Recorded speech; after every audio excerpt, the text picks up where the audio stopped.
रानी पद्मावती की कहानी नाम तो सुना ही होगा। एक ऐसी रानी जिनकी खूबसूरती, हिम्मत और बलिदान के चर्चे सदियों से होते आ रहे हैं।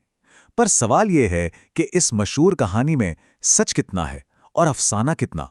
तो आज हम इसी कहानी की एक एक परत को खोलकर देखेंगे। सबसे पहले रानी पद्मावती की जो मशहूर कहानी है उसे जानेंगे, फिर बात करेंगे सुल्तान के उस जुनून की, उनके उस अग्नि बलिदान को समझेंगे, और फिर सबसे दिलचस्प हिस्सा इतिहास और कविता के बीच का फर्क क्या है वो देखेंगे। आखिर में ये समझने की कोशिश करेंगे कि पद्मावती की विरासत आज भी इतनी मजबूत क्यों है। तो चलिए सबसे पहले उस कहानी से शुरुआत करते हैं जिसे हम सब ने सुना है, जो पीढ़ी दर पीढ़ी सुनाई जाती रही है। देखिए, रानी पद्मावती की कहानी सिर्फ उनकी खूबसूरती की नहीं है, बल्कि ये उनके शौर्य और बलिदान की भी कहानी है। और शायद यही वजह है कि ये कहानी आज भी लोगों के दिलों में जिंदा है। ये पूरी कहानी घूमती है उनकी बेमिसाल खूबसूरती और उनकी हिम्मत के इर्द गिर्द। अब इस कहानी में 3 बहुत जरूरी किरदार हैं। सबसे पहले रानी पद्मावती, जो सिंघल साम्राज्य यानी आज के श्रीलंका की राजकुमारी थीं और अपनी खूबसूरती के लिए दूर दूर तक मशहूर थीं। फिर हैं उनके पति राजा रतन सिंह, चित्तौड़ के राजा, और तीसरे दिल्ली के सुल्तान अलाउद्दीन खिलजी। कहानी में जो असली टकराव शुरू होता है वो सुल्तान के जुनून की वजह से होता है। एक ऐसा जुनून जो बस एक झलक से शुरू हुआ था। तो कहानी कुछ यूं है कि खिलजी तक रानी पद्मावती की बेमिसाल खूबसूरती की खबर पहुंचती है। वो उन्हें देखने की जिद करता है, लेकिन जब उसे सीधे तौर पर देखने की इजाजत नहीं मिलती तो उसे आईने में उनकी एक परछाई दिखाई जाती है। और बस कहते हैं कि वही एक झलक चित्तौड़ पर हमले की वजह बन गई। कहानी कहती है कि खिलजी उस परछाई को देखकर ऐसा दीवाना हुआ कि उसने ठान लिया कि किसी भी कीमत पर पद्मावती को हासिल करना है। और सच पूछिए तो यही जो आईने वाली घटना है ना, यही इस कहानी का सबसे बड़ा टर्निंग पॉइंट है। और जब ये तय हो गया कि जंग तो होकर रहेगी, तब ये कहानी अपने सबसे दर्दनाक लेकिन सबसे ताकतवर मोड़ पर पहुंचती है।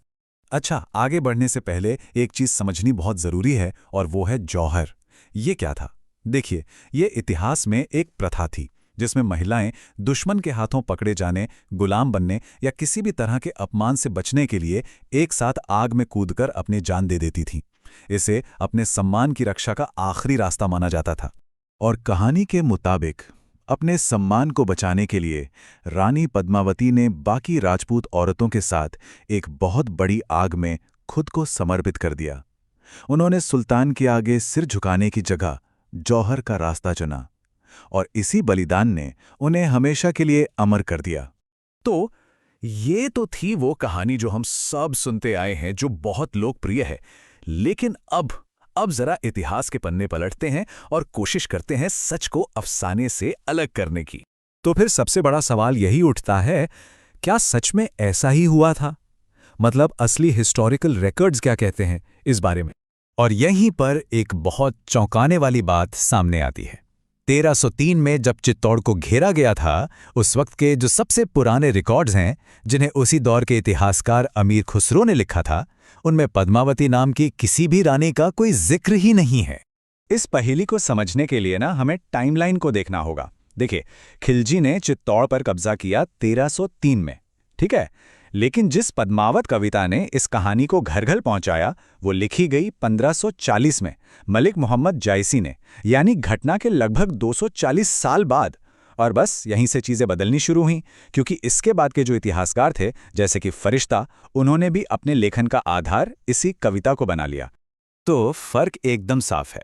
एक तरफ है कहानी जो कहती है कि खिलजी ने पद्मावती के लिए चित्तौड़ पर हमला किया, और दूसरी तरफ हैं इतिहास के रिकॉर्ड्स जो ये तो बताते हैं कि खिलजी ने चित्तौड़ जीता, राजा रतन सिंह मारे गए, लेकिन उस वक्त के किसी भी लेख में पद्मावती का नाम तक नहीं है। तो सवाल ये उठता है कि अगर ये कहानी पूरी तरह से सच्ची नहीं है, तो फिर ये आज भी इतनी जिंदा क्यों है? इसकी विरासत इतनी मजबूत क्यों है? चलिए एक कहानी की ताकत को समझने की कोशिश करते हैं। तो चलिए सच और अफसाने को बिल्कुल अलग अलग करके देखते हैं। हिस्टोरिकल फैक्ट ये है कि अलाउद्दीन खिलजी ने 1303 में चित्तौड़ पर कब्जा किया था। राजा रतन सिंह लड़ाई में मारे गए थे और राजपूत औरतों ने जौहर भी किया था। ये सब सच है। लेकिन पद्मावती को पाने का मकसद, आईने में परछाई देखने वाली कहानी और पद्मावती के रोल का पूरा ब्यौरा, ये सब पोएटिक एलिमेंट्स हैं जो जायसी की कविता से आए हैं। इन्हें असल घटनाओं के साथ बड़ी खूबसूरती से मिला दिया गया है।